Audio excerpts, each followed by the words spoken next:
Deven Choksey, Managing Director with Choksey Security, joins us. Deven, good morning and thank you for joining us. Deven, if I scan through the market internals, flows have dried up, volumes are not there. Markets surely have lost some sheen. Do you think in the short term we've hit a pause button, or the final hurrah in the run-up to the election is still left? Good morning, Nikunj. I think more or less on expected lines we are seeing this kind of a behavior of the market. What one has seen is that I think when the market is having a lot of holidays in a truncated week, probably I think one is not finding as much amount of participation either. This week itself I think you are having major elections taking place tomorrow, and so it's going to be muted participation coming in from the rest of the places. At the same time I think on Thursday once again we are having holiday in the market. So from a perspective of building the long position, the traders would probably come into the market when I think the market opens up the next week. And in my viewpoint, I think the ahead of election results on 16th of May, probably you would see the position building started to taking place somewhere in the next week and thereafter. At this point of time, I do believe that individual stock, I think the activities would probably continue far beyond the index movement. I would think that I think many of the individual stocks would start performing better, and comparatively I think the position building would start taking place, including some of the values which are available in mid caps. So you would probably see that action happening into the market ahead of election. As of now we believe that 6700, 6950 or 6990 kind of a level on the Nifty would be the trading range in which the market could operate before the election, and post-election based on the results and the outcome probably I think would decide its next course. But as of now I think the range should be around 250 points as I see it. Deven, let's understand what has changed for agri stocks as a group, as a theme, and why were market men suddenly chasing the likes of UPL, Jain Irrigation, Rallis? UPL went up on cracking set of volumes, ditto for Rallis, and Jain Irrigation was not far behind. Yes, Nikunj, I think there is a distinct traction happening in some of the agri companies as you rightly observed, and to include one more, Monsanto, probably I think one can not miss it out. I think the way in which I think the stock has moved up, though I think it has got less liquidity in the market in last 1 week's time. To my mind, I think I'm not very surprised I think with the kind of a movement which is happening into some of these companies. UPL of course is a different story. I think they are probably I think talking of some major expansions happening into the business, and that's where I think the larger amount of interest has once again started coming back into UPL. But look at like companies like Jain Irrigation and all, I think you are probably finding the two ways or rather two areas I think in which the company is probably showing some amount of traction. On one side, higher amount of offtake happening for the micro irrigation business because of the typical season in which I think they are right now. And on the other side, we keep hearing about the news of the food division business, particularly the pulp business, I think which is likely to get sold out, or some investor would probably come into this particular business, and that's where I think the stock has started moving. Though I think they are pattern similar as far as I think the agri is concerned, but I do believe that I think individual stock has a different story to tell, and that's where I think they have started moving up. Of course, I believe that there's a lot of values, underlying values in many of the agri companies, including Jain Irrigation and Rallis, I think which one cannot forget, and that's where I think the investment interest has started coming back into these stocks. Deven, what's the sense that you're getting about the pharma pack? I mean, besides the defensive nature, you know, Ashwini also was talking about it earlier in the morning. It seems to be this M&A buzz which seems to be sort of directing the mood towards the pharma pack right now. Yes, absolutely, Aisha, spot on that M&A buzz. You know, I think what you have seen in case of Pfizer and AstraZeneca. Probably I think AstraZeneca came out with a communication saying that they are undervalued, even though Pfizer revised their offer to $100 billion. And that is where I think the eyebrows are raised, that I think if the undervaluation is there at this level, then probably I think something very big in the pipeline should be there for this company, both in cancer and the oncology. So from that perspective, I think what one could probably find that I think the pharma companies world over probably would start looking at the kind of inherent valuation that the companies are holding, like what we saw in case of Ranbaxy and Sun Pharma, wherein Sun Pharma could spot I think the kind of FTF pipeline of Ranbaxy, and more importantly I think both Pfizer as well as Sun Pharma I think spotted one particular thing which is very common between two of them, though both are operating in a different geography as far as I think the listing is concerned. Sun Pharma ended up saying that I think through Ranbaxy's acquisition, they may end up saving about $250 million over a period of 2 to 3 years time. And same as the case with Pfizer. So I think one of the reasons for which I feel that I think the M&A is happening is also because I think most of the pharma company wants to build the pipeline, A, and B, at the same time I think want to bring down the cost, I think, for them, and in turn build up the profitability. So I think one will have to look at some of the underlying values within some of the pharma companies and probably keep the portfolio intact with the investments. Is it a right idea, Deven Choksey, to really compare the activity in the US pharma market with Indian drug companies? Because Indian drug companies are a completely different kettle of fish. They are generic companies. They are not original patent holders. I totally agree with you, Nikunj. I think that's where I said that both of them are operating in different geography, I think, as far as the listing activity goes. And yes, I think Pfizer and AstraZeneca can't be really compared with Sun Pharma and Ranbaxy kind of a business. But what I was trying to make the point here was that I think there are certain similar patterns which are emerging for compelling the M&A kind of activity. One of them is the cost factor. Second is, I think, the availability of the drug pipeline, which is what I think Sun Pharma saw in case of Ranbaxy in the FTF portfolio that Ranbaxy carried along. So I think that's where I found that I think there are certain amount of similarities now happening, and that is why people are interested more into this kind of inorganic way of growing into the business in the pharma segment. And that's where valuation could probably start looking up going forward in some of the cases. So Deven, let's stay with pharma, because I'm intrigued to understand what is driving Wockhardt.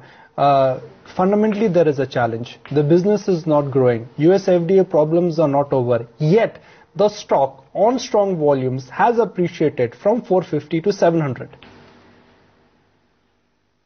Yes, I think at times I think it would surprise us for sure. I think not every company would probably fit into the M&A kind of a story that we are talking about.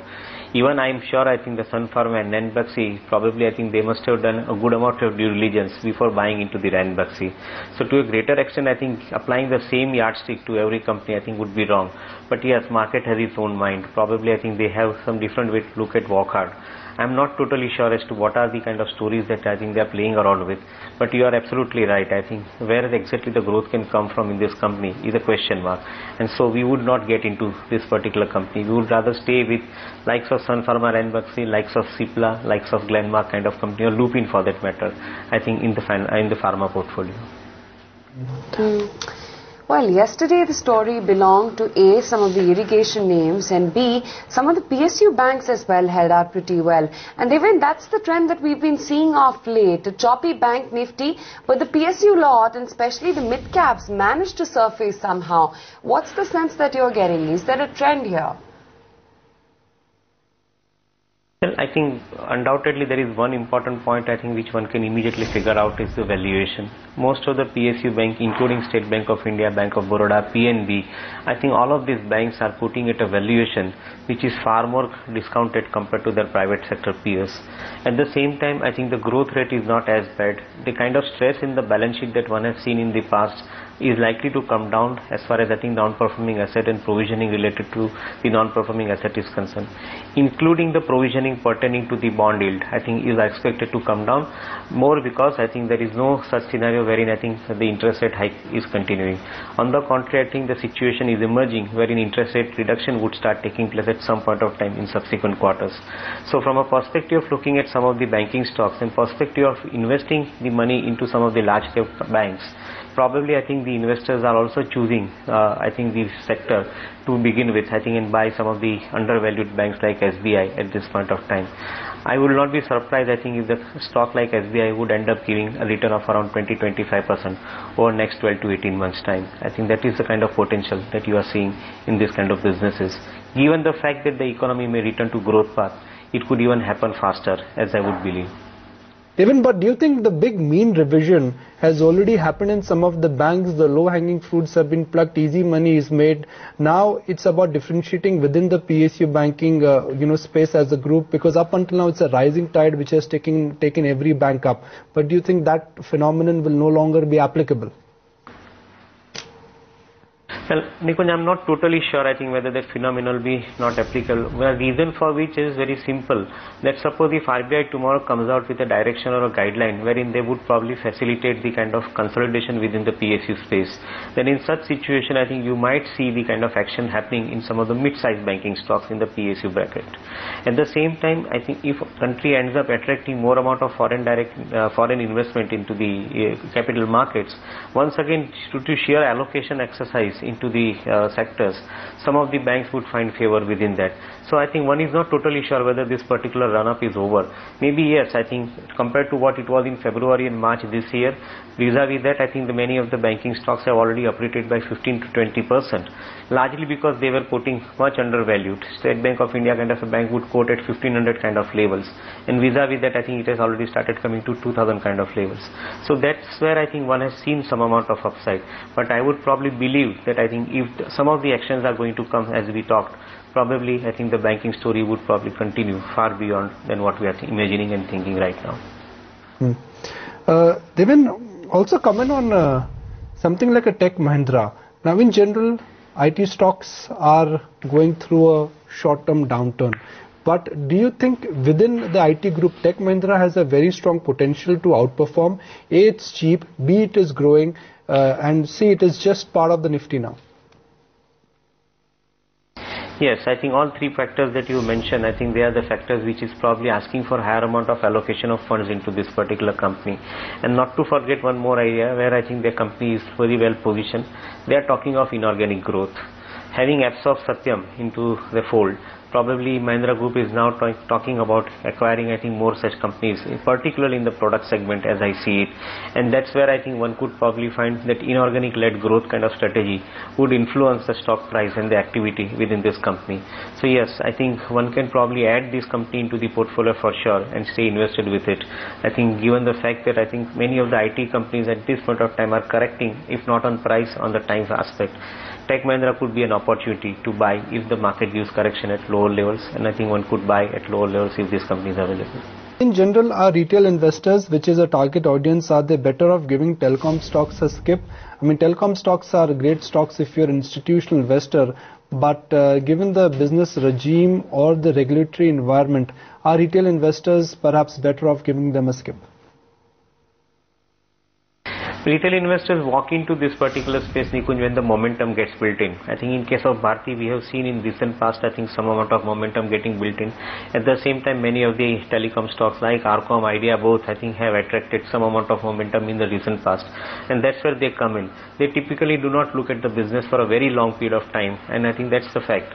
Out here, in case of most of the telecom companies, including Bharti, the ROE part, ROCE part, I think is remaining on a very significantly lower side. And that's where I think one could possibly shift into the different other portfolio, where you may probably find the underlying values far more attractive. And that's where I think some of the retail investors start building their long portfolio vis-a-vis the telecom stock. So I would say that I think yes, I think till the time the momentum continues, I think they will be part of this particular momentum. Otherwise, I think from a long-term investment perspective, the opportunity would be elsewhere where the valuations are more attractive. And final question, and think and answer this one. Give me a multi-bagger idea, a stock or a business or a name which you are happy to own for next 3 years. You would buy it irrespective of the election outcome, but after 3 years you are confident that it could be a 2x or a 3x for you. There are two companies, Nikunj, Jain Irrigation and Sterlite Technologies. Both these companies I find I think are having the potential of 2 to 3 times appreciation going forward over next 2 to 3 years time. Jain Irrigation and Sterlite Technologies. If I look at Jain Irrigation, Deven, it's a good company, but the problem for Jain Irrigation is that we don't know what's happening with the subsidy issue. Well, I think that's a big question, and that's where I think I'm coming. Most of the time, I think when we see the subsidy related issue, we are put off completely. But in case of Jain Irrigation, I think having created the NBFC business, I think majority part of the debt portfolio is now getting shifted into the NBFC business. So in current year, you are probably finding the lower amount of debt as far as I think the business is concerned. Actually, debt has started coming down. At the same time, any tweaking into the subsidy kind of an activity by the new government coming into power, according to me, I think that could give major boost to the agricultural segment. Remember, BJP's manifesto is very clearly telling the kind of agri-led growth, I think, in the economy. And that's where I think one of the disease which is subsidy in the micro-irrigation business, if it is removed or taken care of with a different mechanism, I would think that this stock holds huge amount of potential going forward as far as the business potential is concerned. Along with that, I think they already have the food processing business, and which has got a value unlocking potential. So that could also give a kind of a rally or the upside going forward as far as the stock price is concerned.